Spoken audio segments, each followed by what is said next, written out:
Hello বন্ধুরা, welcome সবাইকে। বাংলাদেশের পর এবার জিম্বাবুয়ে ক্রিকেট টিমও বলছে ভারতে খেলতে আসবো না। অন্যদিকে সাকিবুল হাসান বাংলাদেশ ক্রিকেট নিয়ে, মুস্তাফিজুর রহমানকে নিয়ে এবং বিসিবিকে নিয়ে কি বললো এটাও এই ভিডিওতে দেখবো। তাহলে চলো ভিডিওটা শুরু করা যাক। তো প্রথমে কথা বলবো জিম্বাবুয়ে ক্রিকেট টিমকে নিয়ে, যারা বলছে আসবে না খেলতে ভারত এই বছর টি-20 ওয়ার্ল্ড কাপ। তো দেখো, আইসিসি মেন টি-20 ওয়ার্ল্ড কাপের 2026-এর জন্য ইউএসএ ক্রিকেট টিমের 4জন পাকিস্তানি অরিজিনের খেলোয়াড়, যারা এখন ইউএসএর নাগরিক, ভারতে ঢোকার জন্য ইন্ডিয়ান ভিসা পাচ্ছে না।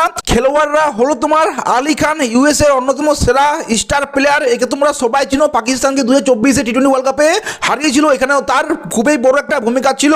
এরপর সায়েন জাহাঙ্গীর, একজন ব্যাটসম্যান যার তোমার জন্ম হয়েছিল করাচিতে। মোহাম্মদ মোহসেন, একজন জিম্বাবুয়ের অলরাউন্ডার, তার জন্ম হয়েছিল তোমার পেশোয়ারে। এছাড়া ঈশান আদিল, যে তোমার পাকিস্তানের শিখপুরাতে জন্ম নিয়েছিল, আগে পাকিস্তানের হয়ে 3টে টেস্ট এবং 6টা ওয়ানডে খেলেছে। এই খেলোয়াড়রা তোমার 3 জানুয়ারিতে কলম্বোতে ইন্ডিয়ান হাই কমিশনারের ভিসা অ্যাপয়েন্টমেন্ট দিয়েছিল, কিন্তু এখনো পর্যন্ত কোনো ক্লিয়ারেন্স পায়নি। আলী খান নিজে পোস্ট করে বলেছিল ভাই যে তোমার India visa denied but KFC for the win. এটা একটা খুবই মজার সার্কেস্টিক হয়ে বলেছিল তোমার আলী খান ইনস্টাগ্রামে পোস্টে। ইভেন তোমার কিছু কিছু রিপোর্টে বলছে ভাই সিকান্দার রাজাও নাকি ভিসা পাচ্ছে না। ঠিক আছে, তো সবচেয়ে প্রথমে বলি ভাই, এইগুলো সব ফেক নিউজ, এগুলোতে কেউ কান দিও না। যেটা তোমার অ্যাডাম থিউ বলে দিয়েছে। অ্যাডাম থিউকে তোমরা যদি জানো না কে, তো ভাই জিম্বাবুয়ের ক্রিকেট নিয়ে সব কিছু আলোচনা করে, জিম্বাবুয়ের ক্রিকেটকে খুবই ক্লোজলি দেখে, জিম্বাবুয়ের একজন নাগরিক, জিম্বাবুয়ে ক্রিকেট নিয়ে সব কিছু নিয়ে নিউজ দেয়। এ ক্লিয়ার বলে দিয়েছে ভাই এগুলো সব ফেক নিউজ।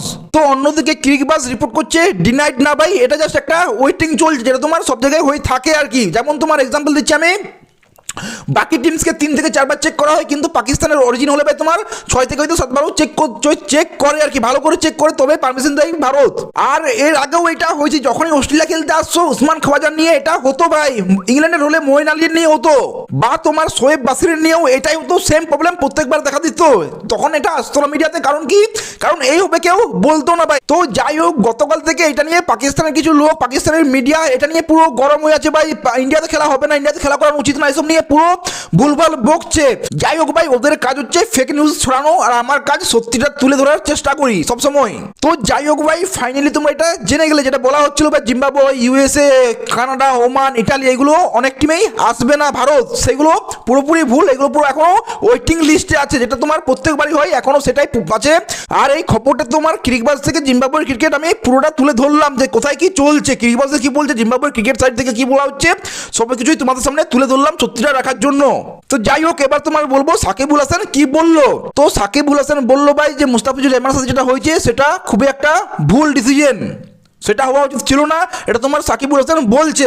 এছাড়া বিসিবি যে বলছে তোমার ভারতে খেলতে আসবে না, এটা নিয়ে তোমার সাকিবুল হাসান বলেছে যে বাংলাদেশের যে ক্রিকেট প্লেয়ার আছে তাদেরকেও জিজ্ঞেস করা উচিত যে ওদের কি ইচ্ছে আছে, ওইটাও ম্যাটার করে। এটা তোমার সাকিবুল হাসান বলছে যে ওদেরকেও জিজ্ঞেস করা উচিত, তারাই তো খেলবে ওয়ার্ল্ড কাপটা, তো তাদেরকেও জিজ্ঞেস করা উচিত, যেটা তোমার সাকিবুল হাসান বলছে। তো যাই হোক ভাই, আশা করছি তোমরা সবাই ক্লিয়ার হয়ে গেলে, তোমাদেরকে সত্যিটা তুলে ধরলাম, তোমরা সবাই জানতে পারলে। ভিডিওটা ভালো লাগলে লাইক, শেয়ার, সাবস্ক্রাইব করে দিও। দেখা হচ্ছে পরের ভিডিওতে। Take care, see you.